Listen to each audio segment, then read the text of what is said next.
Hi there. My name is John Harvey, and I'm the cousin of the Cowboy Economist, and he asked me to take over for him today. He had a lot of ranching to do. In fact, he left in an awful hurry. He even left his hat behind. Let's hope that the sun doesn't scorch him too much. Anyway, I figured, well, since we worked on this volume together, it would be just fine if I was one to read this chapter for you here today. And the chapter I'm going to read is called Introduction. It's not terribly long. It's about 5 pages, as I recall. And I'm going to mostly just read the chapter to you, but I might toss in a few comments here and there of clarification. Right? So here we go. Chapter 1, Introduction. Those who speak only a single language have a necessarily limited view of how humans communicate. They know just one means of constructing a sentence, one manner of changing tense, one word for table, and so on. If that language is English, they will not realize that others attach genders to nouns, have complex honorific variants, or use tones to infer meaning. They cannot possibly understand what is unique about their own language because they do not know anyone else's. More than that, learning a second language can enhance your reasoning skills. According to Therese Sullivan-Caccavale, president of the National Network for Early Language Learning, quote, "Additionally, foreign language learning is much more of a cognitive problem-solving activity than a linguistic activity. Studies have shown repeatedly that foreign language learning increases critical thinking skills, creativity, and flexibility of mind in young children. Students who are learning a foreign language outscore their non-foreign language learning peers in the verbal and, surprisingly to some, the math sections of their standardized tests," end quote. So an American who learns French need never travel to France to benefit. The effect on critical thinking is independent of how one uses the newfound knowledge. The very same thing is true of learning more than a single school of thought. Institutionalism and Austrianism, for example, approach economics from very different angles, with the former seeing behavior as almost completely social, and the latter seeing it as almost completely individualistic. In comparing these, one is forced to tease out the many otherwise unstated and unconscious yet critical assumptions being made by both. Their vocabularies are different, their tools of analysis are different, their views of human nature are different, and so on. Drink water. It is intellectually challenging and liberating to see how another group of scholars views economic behavior. Nor does one have to be an institutionalist or an Austrian for this exercise to be useful. In addition, learning multiple perspectives is an essential element in facilitating the typical college student's transition from simplistic dualistic thinking about the world to a more sophisticated multiplicity and relativism. William G. Perry's research suggests that students' cognitive development falls into basic chronological stages. There's going to be 4 of them altogether. Here's number 1. This is a quote from Perry. Dualism, division of meaning into 2 realms, good versus bad, right versus wrong, we versus they, all that is not success is failure, and the like. Right answers exist somewhere for every problem, and authorities know them. Right answers are to be memorized by hard work. Knowledge is quantitative. Multiplicity.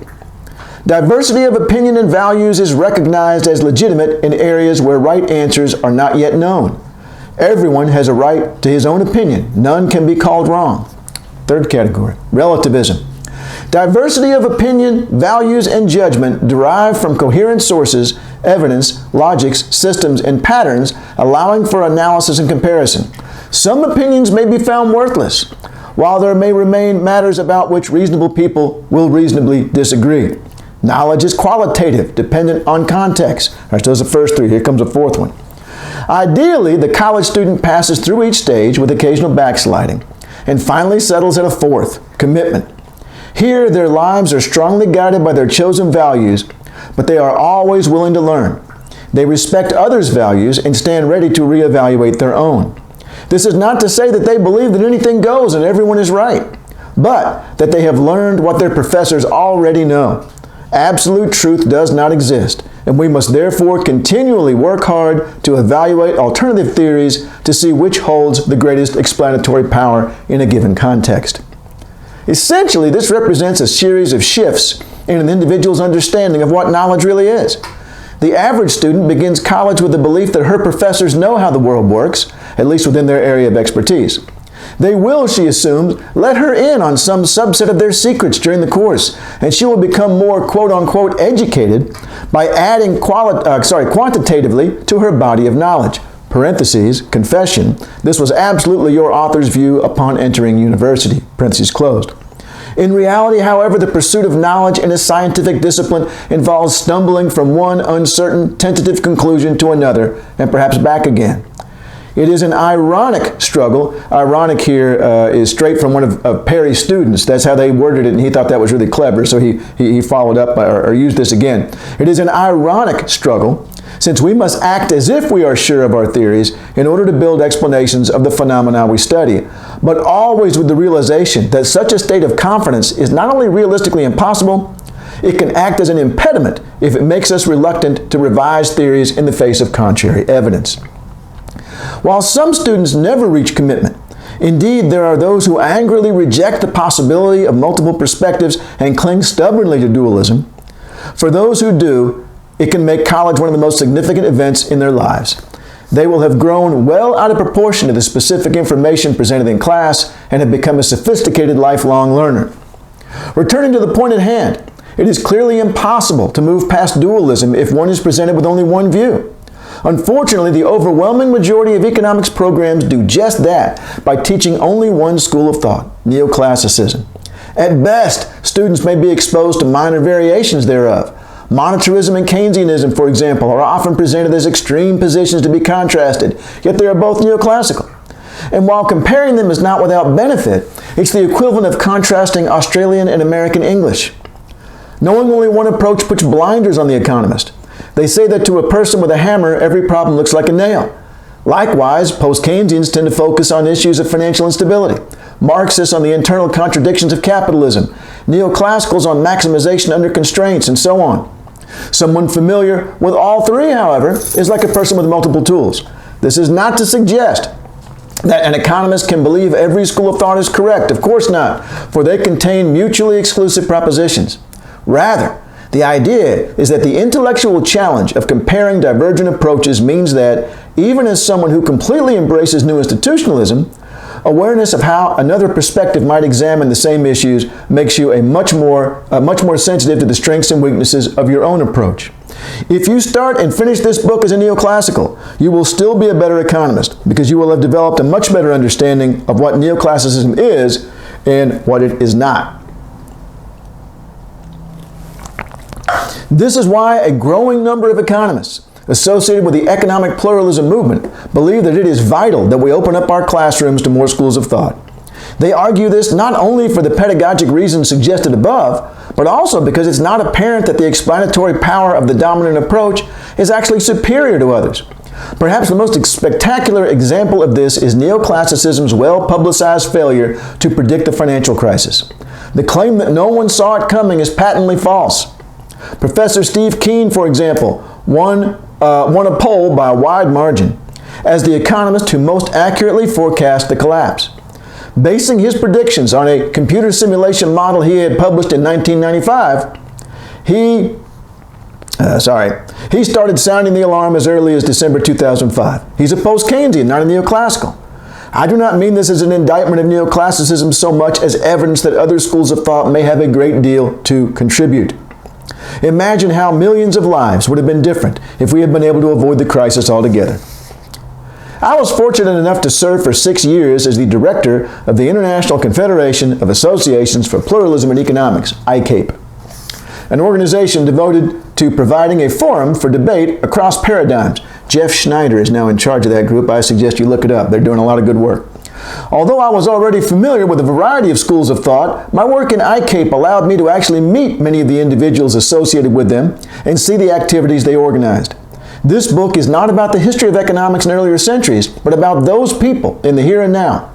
Everything in this volume covers a living, breathing school of thought run by individuals that I would call bright, ambitious, and hardworking, even when I disagree with them. The goal of this book is not to offer a comprehensive treatment of every school of thought. That would be impossible in a single volume. Rather, my hope is that the student comes away with a solid feel for each approach, an idea of what makes it unique, and sufficient background to delve into the relevant literature in a more informed manner. For that reason, I am quite sure that I have not covered all the topics that every reader might think relevant. If I've omitted something the instructor would have liked to have seen covered, then I encourage her to supplement the book with outside readings. I, however, wanted to keep the volume relatively simple. Another of my concerns was that the student emerges from the course with a new enthusiasm for our discipline. It has been suggested that teaching students more than one school of thought can confuse and demoralize them. It really has. Surveys I conducted of my own students, however, show just the opposite.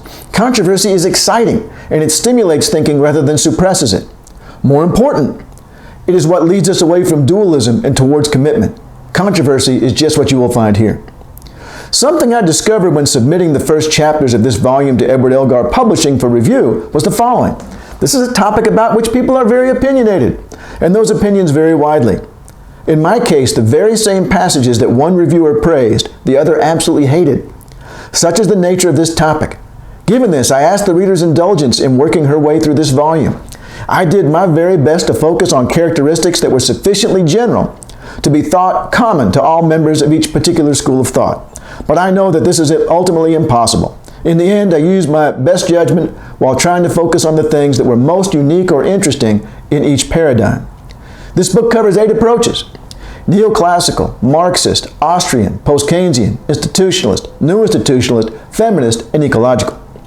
The amount of space devoted to each is not equal because some required more explanation than others. However, every chapter has the same structure so that a common set of issues is addressed. Each starts with a basic description.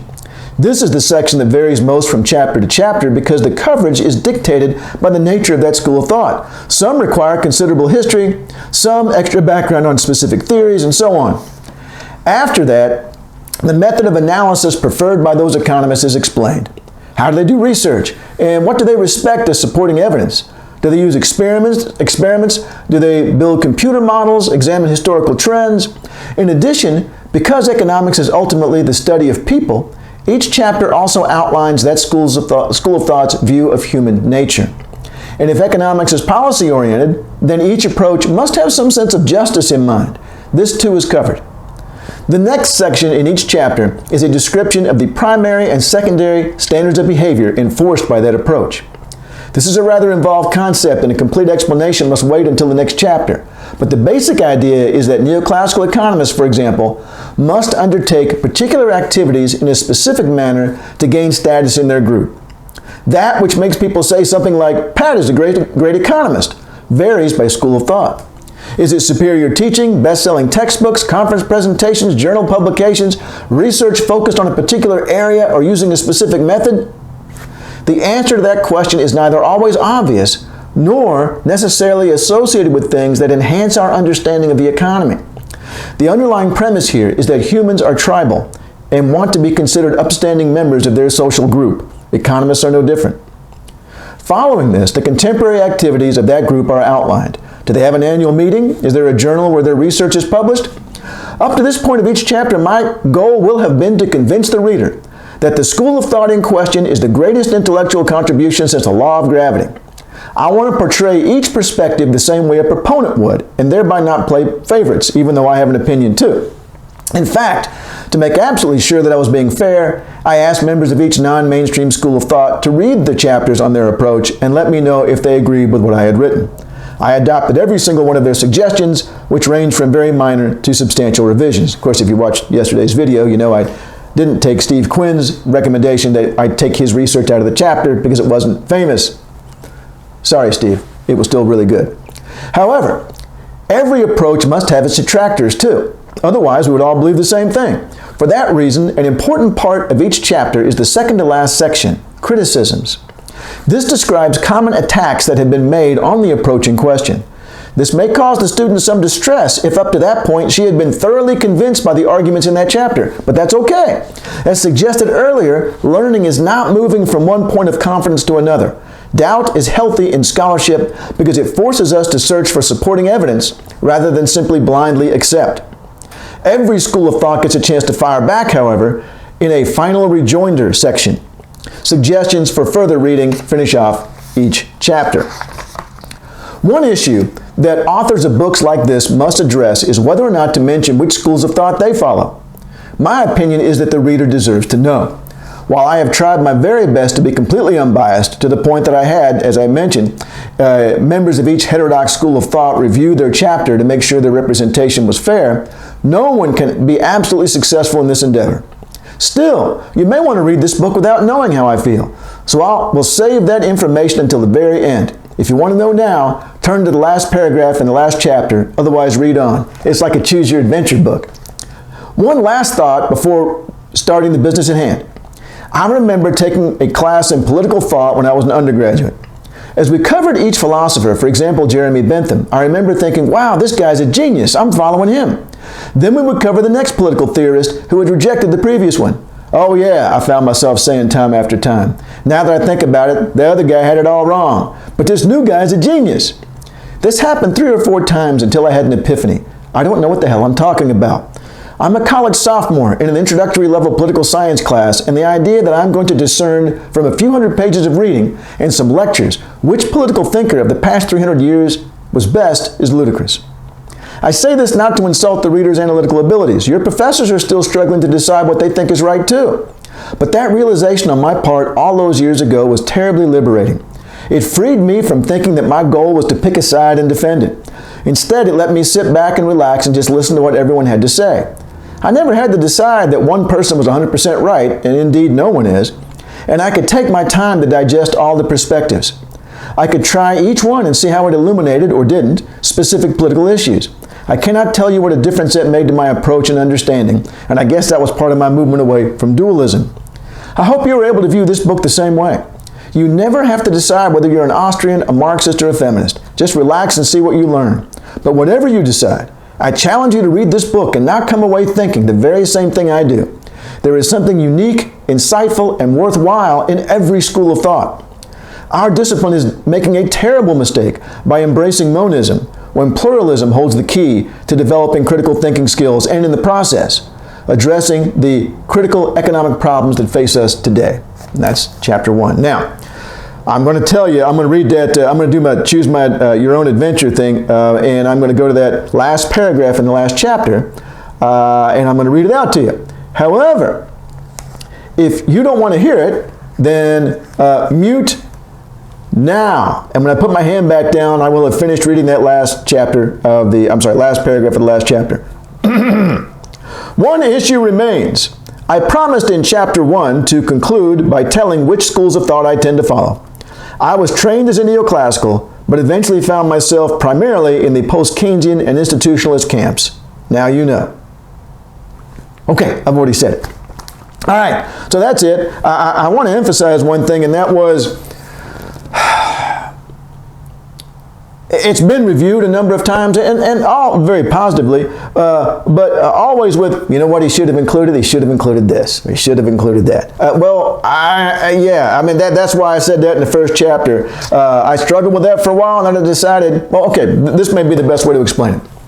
When I asked Elgar, the publishing company, to send it out to be reviewed, they were reluctant. They're like, well, okay, if you want to, we'll send it out, but we weren't going to. And so they sent it out, and we got back those things I read to you, where one reviewer, the things that they liked the most were the things that the other reviewer liked the least. And I mentioned this to my editor at the time, and he's like, yeah, I mean, we were just going to trust you.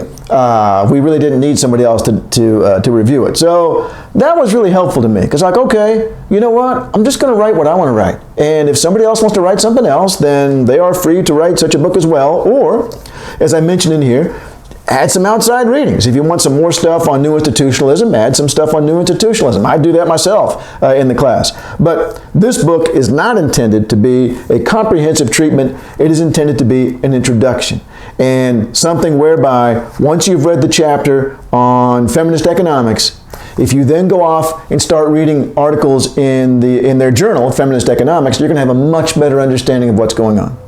And I think that's it. So I don't know when I'll get to chapter 2. It's a long one, and it took me a long time to write. So that may be a little later in the week, but otherwise, I will let the Cowboy Economist know that you stopped by, and when I'm returning his hat to him, and otherwise, thank you very much, and may the force be with you.